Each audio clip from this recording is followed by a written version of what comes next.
Dice la ABA, el sistema financiero es el catalizador que transforma el ahorro en consumo e inversión de los hogares y los sectores productivos. Eso es verdad. Eso es verdad. Eso es una gran verdad. Bueno. Farid Kuri. Farid, ¿cómo estás? Buenas tardes, Charlie. Buenas tardes, equipo. ¿Todo bien? Para mí es un honor estar con ustedes en Farid, este programa divertido. Farid, tú eres de origen libanés, ¿verdad? O sirio-palestino. ¿Cuál de las tres? Mis padres son libaneses, de pura cepa. Yo nací aquí. Naciste por lo aquí. tanto, soy dominico-libanés. Ok. Nací en Atomayor del Rey, provincia que usted conoce muy bien. Muy bien, gracias Sí. al señor hermosísima. Una provincia del Hermosísima. este, muy linda. Con un sí. potencial turístico y ecoturístico, las dos cosas Sí. a la vez. Atención con los estímulos al turismo. Atomayor se iría al carajo. Sí viví en el Líbano. Ah, 12 ahí quería años. llegar. ¿Cuántos? 12 años. 12 años. ¿Y te tiraste algunos bombazos?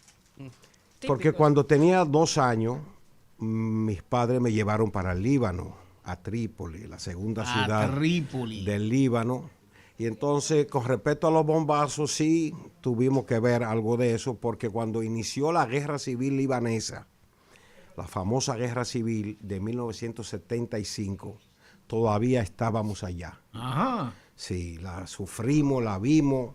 Incluso a una hermana mía, producto de esa guerra, se le dio un balazo. O sea, recibió un balazo en un conflicto que había en el barrio entre dos milicias, ambas de izquierda y pro-palestina. Pero enemigas. Pero ese día estaban en conflicto, bueno, y nosotros estábamos viendo eso desde el balcón, y un francotirador tiró algo para el balcón y se le pegó. Entonces, para llevarla al hospital, aquello fue de verdad una proeza, pero está aquí, sí, no pasó a mayores.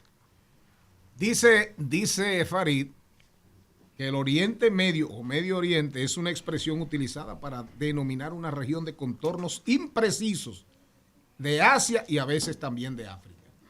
Eso es verdad. Eso es Wikipedia que dice eso. Bueno, no tú los países del Medio Oriente, ¿verdad? Son los países de Asia, el Líbano, Siria, Jordania, Irak, Kuwait, el mismo Israel, Palestina. Pero Egipto es africano. Y Libia. Y Libia, también, claro. El norte de África tiene que ver con eso. Ahora, Egipto es un país árabe, Libia es un país árabe, aunque estén en África, sí, porque sí. hablan el árabe. Son 22 países árabes. Y son musulmanes. Son musulmanes, sí. Hay países árabes, bueno, hay países musulmanes que no son árabes. Así es, un paquetón. Entre ellos Pakistán, el mismo Irán. Afganistán. Hay muchos musulmanes. Porque aquí todos se confunde de que todos los musulmanes son árabes. No, claro. O que todos los árabes son musulmanes. Yo soy de origen árabe y no soy musulmán. O sea, la religión de mis padres es cristiana. Allá es cristiano ortodoxo, en el caso mío. Sí, que es la que predomina en Rusia. En Rusia. Farid, de manera didáctica, sí, en una síntesis. Y breve. No, una síntesis. Porque este es un programa divertido y breve. Sí, para que la gente lo entienda. La gente lo entienda. El origen del conflicto, mucha gente lo manda al tema del Imperio Otomano. Sí. El desbarajuste del Imperio Otomano, que Galípoli, que finales del siglo XIX, que el XX, que Inglaterra, que Francia, en sus afanes de cogerse el petróleo, todas esas pendejadas. Ahora, digo, todas esas no son pendejadas. Hay muchas cosas de esas que me parecen ciertas. Ahora, en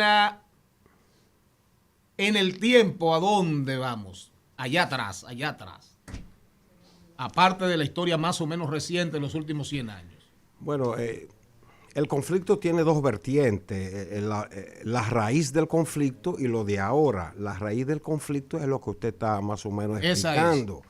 Sí, en el 1917, con la derrota del Imperio Otomano en la Primera Guerra Mundial, la Declaración Balfour, que prometía la creación de un Estado judío. Entonces, a partir de ahí empezaron a emigrar todos los judíos que estaban en Europa, en Rusia, básicamente, en Ucrania, todo eso, y empezaron a llegar allá, a lo que era Palestina.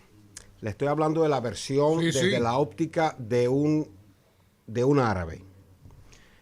Ya la otra versión pudieran decir que esa tierra, ahí estaban los israelíes miles de años atrás, que esa es la versión teológica, y ellos trataron de recuperar su terreno. Pero nuestra versión es que en ese momento en que los judíos empiezan a llegar a la tierra palestina, estaban los palestinos. Ahora, no había un Estado palestino, no había un Estado judío, porque quien gobernaba ese terreno, ese territorio, que es hoy, está dividido entre Palestina e Israel, en ese momento era el Imperio Otomano, que es el Imperio Turco.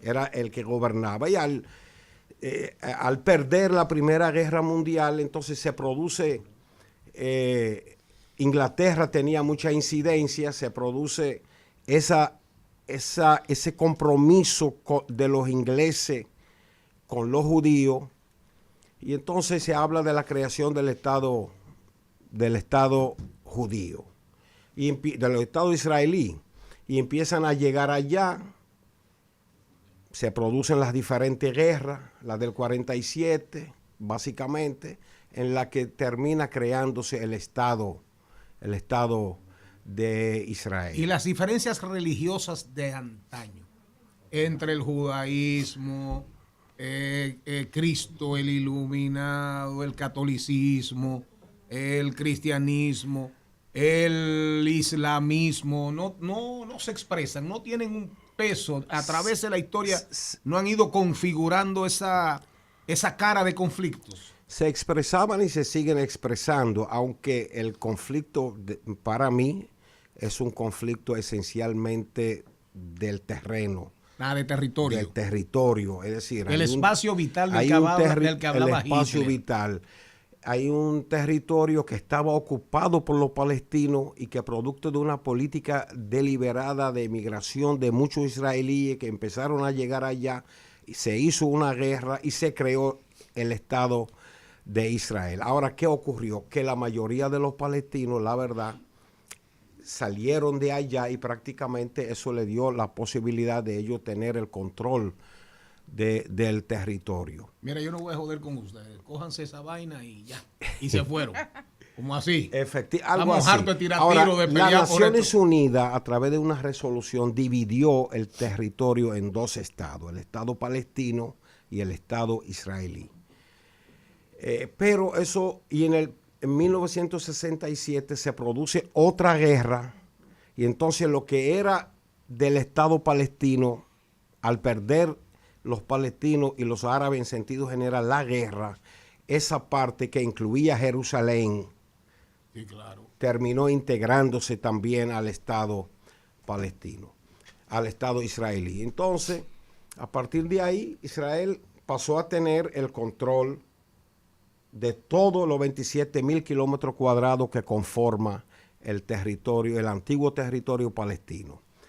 De allá para acá han habido muchas guerras, entre ellas, por ejemplo, la guerra del 1973, donde además de... No, en el 67 no se peleó. La del 67, que fue la guerra de los 6 días. La de los 6 días, que ahí le dieron una pela, e Israel le dio una pela. Ahí, y también en el 73. Y en el 73 fue la de Yom Kippur. Exactamente. En la del 1967, Israel toma a Jerusalén y los territorios que habían sido establecidos por la ONU como parte del Estado palestino. Y en el 73, entonces también toman las alturas del Golán, el Sinaí. Luego se va a producir el acuerdo de paz entre Egipto e Israel, donde algunos de esos territorios... Cuando Carter, Anwar Sadat, Menahem Begin, sí, y Anwar Sadat, que en lo 1979, los acuerdos de Camp David. Eso es más o menos la raíz, el conflicto en su versión histórica. Ahora tenemos el conflicto reciente. Hoy. Que ya cumple un año esa guerra. Como quien no quiere un la año. cosa, un año y miles de muertos. Es la guerra más larga en la que Israel ha tenido que participar. Un año. Pero no se sabe cuándo que va a terminar eso. No, así es. Porque ojalá no escale, como dicen. Sí. Entonces, un conflicto que empezó el 6 de octubre, el 7 de octubre, en Gaza. ¿Dónde? En Gaza. O sea, en las incursiones de Aprendan Hamas. Aprendan a pronunciar. ¿Cómo es? En Gaza, Gaza. que es donde está el conflicto. Usted dice Gaza. Gaza, sí. Farid dice crack. Sí. Porque El problema aquí- es que cuando yo digo Gaza creen que para ponerme Sí, los es dedos. paragrafo. Lo que ocurre, Charlie, que mi primer idioma que aprendí fue el árabe. Oye. Claro, en su casa con Tú sus lees padres. el Corán Porque- en musulmán. porque En a mí me árabe. llevaron Él es allá a los 2 cristiano años. ortodoxo. Ah, fue de Entonces, Ah, cuando sí. empecé a hablar el árabe. Claro. Luego Es una aprendí el materna. español de grande. Claro. Pero siempre va a quedar, En casa. claro, los La siglos. lengua materna. Sí. Quería preguntarle algo. ¿Cómo es ser cristiano ortodoxo? Porque para mí todo esto es fascinante y como no tengo ninguna idea ni referencia, ¿cómo es ser cristiano ortodoxo Es allá? una versión del cristianismo, están los cristianos católicos, los de... Allá. Los Eso. ortodoxos son los Lo- más cerrados. nosotros, o sea, Las por leyes son, tradición, las que leyes yo son lo más, digo, más estrictas. Digo, yo lo digo por lo que uno ve en las películas, ¿verdad? sí, esos son los que están con Ajá. los padres con una barba así Exacto, que se grande. ponen una cosita aquí. Y, ¿Cómo se llama eso que se ponen ahí? bueno, La no, casulla. esos son los judíos. Ah. Se ponen Con la casulla. un asunto. Todo eso está. Ahí Entonces, hay un lío del carajo. porque Oye, el- todo eso depende. Todo viene de las 12 tribus. Sí. De Israel. De los De Israel. ismaelitas. De Ismael, las 12 tribus. Ahí es que arranca prácticamente todo. Y así como los musulmanes tienen muchas denominaciones de sectas, los chiitas, los sunitas, los drusos, los alawitas, unos paquetes Sí. que están en conflicto y que son adversarios uno del otro. Los de emboceros. Están los cristianos maronitas, los cristianos católicos, los cristianos ortodoxos. Los judíos. Pero en el Líbano los judíos conviven. sefarditas, Sí. akenazis, toda esa vaina. Todo eso. Ya. En Ahí el la- Líbano todo eso convivimos. Sin conflictos. Con nuestras diferencias, o sea, conviven, esa es la verdad. Es cierto. Entonces, ese conflicto que empezó el 7 de octubre, que se entendía que era un conflicto puramente entre árabe y israelí, bueno, pues eso se ha extendido, ya no es solo entre los gazatíes y los israelitas, sino también está el conflicto del Líbano, que es de donde yo vengo. Está el conflicto de Hezbollah, Israel, y ese conflicto es bastante serio, pero está el frente de Israel con Irán, y ese es mucho más serio, porque eso implica ahí petróleo, implica lo que a Charlie le gusta mencionar mucho, el estrecho de Hormuz, Hormuz, que pudiera ser, si la guerra va a mayores, si escala mucho, entonces ese estrecho lo van a cerrar y por ahí pasa el 20% del petróleo. Mundial. Sí, de cada 100 barriles que se consumen en el mundo, por ese estrecho pasa 20%. El 20%, pero también el 33% del gas. Entonces no se está hablando de cualquier cosa. Y Israel está amenazando con querer bombardear las instalaciones nucleares y petroleras de Israel, Ahí, de Irán. Ahí se Naturalmente embroma, ahí sí se Biden embroma esta está pendejada. tratando de que no se llegue ahí, porque no es que usted va a bombardear a Irán y que no va a pasar nada. Irán tiene misiles. Ellos han trabajado el tema de los misiles más que de los aviones. Y tienen misiles que pueden llegar perfectamente a Israel, lo demostraron. Incluso los misiles que le bombardearon a Israel impactaron cerca de una base nuclear con precisión. Es decir, que hay un conflicto donde además está China, está Rusia, Así está mismo. el tema económico. Ucrania que sigue peleando Mire, con ellos. Charlie, China está tan metida en eso que logró algo que nadie había podido lograr, que es juntar a Irán con Arabia Saudita, que son dos Enemigos naciones sunitas unos y chiitas los otros. Y recientemente Yo los parezco cancilleres libanés. de los dos países se Como que reunieron. Pero tú tienes algo de libanés. ¿De dónde? Ay, ay, ay.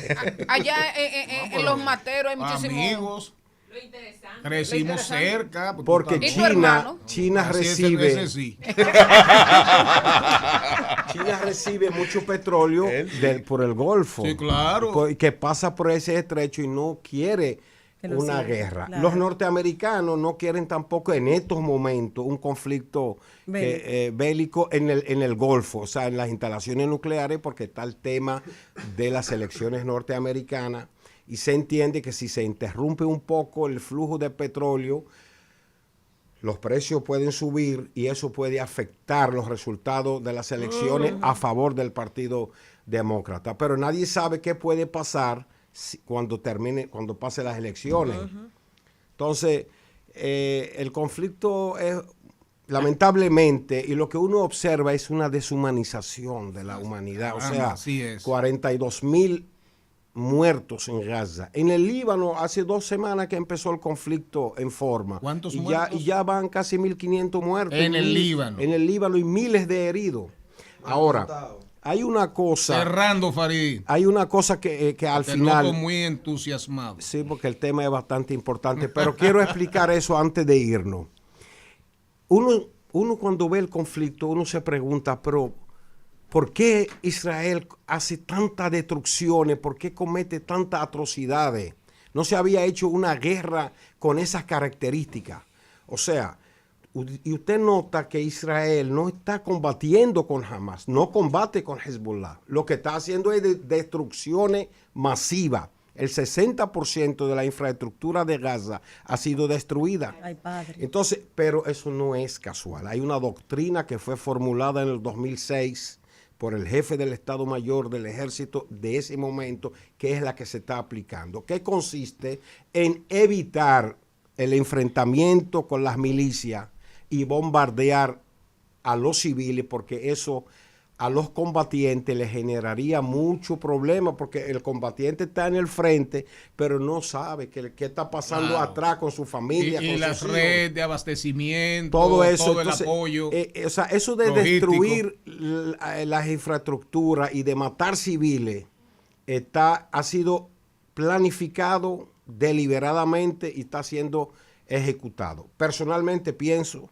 que el conflicto, más tarde que temprano, los árabes y los israelitas tenemos que entendernos sobre la base de la creación de 2 estados, el Estado de Israel y el Estado de Palestina. No hay otra forma. Gracias, Farid. Yo coincido plenamente contigo. Eso zanjaría y acabaría prácticamente casi para siempre. Dicen que es con una ese ilusión foco. pensar en eso, Pero tendrá que pero la llegar. vida es una ilusión. Y esa es la que hay que trabajar, porque mire, ni los palestinos pueden acabar con Israel, ni los israelitas pueden acabar con los palestinos. Así es. Mire, Así Farid. que muchas gracias por estar con ustedes. Gracias a Un ti. día venga a leer tu poema para Ustedes acá. ustedes sabían que ChatGPT 4 probó el whisky y probó la cerveza. Ah, sí. Y opina. En teoría todo es bueno. ChatGPT opina sobre la cerveza y sobre el whisky. En teoría todo es Malena, bueno. ¿cómo podemos hacer esa prueba? Ya está. Ya. Vamos a entrar a ChatGPT. Ya está eso. se va a Ella, acabar. mándaselo aquí a Jenny para verlo ahí antes de irnos al cambio, después de esta clase de historia de Farid Kuri directamente de Seattle Tenemos que- Mayor. me ha dado hasta hambre. Tenemos que hablar de la diferencia entre la comida libanesa. Mayor, sácale Buena, el- Y está árabe. muy buena esa comida. Ya lo mandaste. Jenny, tú lo tienes. A ver, ChatGPT opinando. Le Pero- preguntan a ChatGPT, ¿cómo ¿Cuál- es la cerveza? cuál es ¿qué va a mejor? decir? Ajá. ¿cuál es más saludable para el cuerpo según Eso fue ChatGPT? José Lalu que lo contrató. Oigan bien. Vamos a ver, ¿ya lo tienes ahí? Pero ahora sí, caramba. ahora llegó. Ok, Ahora llegó. sí, muy bien. Ahí está. Chat ¿Whisky o GPT cerveza? ¿Cuál va- es más sano para el cuerpo según ChatGPT? Pues pregunten, ¿saben qué dijo? Tanto el whisky como la cerveza son dos de las bebidas alcohólicas más comunes en Colombia y en ocasiones Fue en Colombia que le preguntaron. Ajá, sí. Y en ocasiones anteriores pudimos corroborar que ambas opciones pueden resultar saludables para el cuerpo, siempre y cuando se beba con moderación, sin excederse de 1 o 2 tragos al día. Oye, ¿quién se bebe Pero dos tragos? 1 o No, 2 tragos pero uno lo que al hace, día. que como uno Pero no bebe es todos un los días, buche, no es un Si buche. usted no bebe 3 20, días, los se bebe 6 10. Exacto. No. La consulta de la inteligencia. Repítelo. 1 o 2. Traguitos al día. No es un buche, es 1 o 2 traguitos Está bien, al día. ok. Y una cervecita y ya. Dice, ¿cuál de las dos bebidas es más sana para el Maribel cuerpo? Contreras se bebía una caja en una época. Érase una vez. Siga, En un érase una vez. principio, la inteligencia artificial manifestó que no existe una respuesta definitiva para saber cuál es más saludable entre el whisky y la cerveza, ya que depende de varios factores como la cantidad consumida, la frecuencia y el contexto general de la dieta y estilo de vida. O sea que ChatGPT se decantó por el whisky. ¿Verdad? Sí. Hay un aplauso. En pequeñas un aplauso a cantidades. ChatGPT. El whisky. ¿cuál Ya es? saben. Cristian está sano. Mire, sí, whisky está bien. Está bien. No se nota. Miren, les voy a hacer una recomendación, un consejito. No se lleven. Yo he venido insistiendo en que todos los días, ahora en esta etapa, más que nunca, después de la pandemia, todo el mundo se ha dedicado a hacer estudios.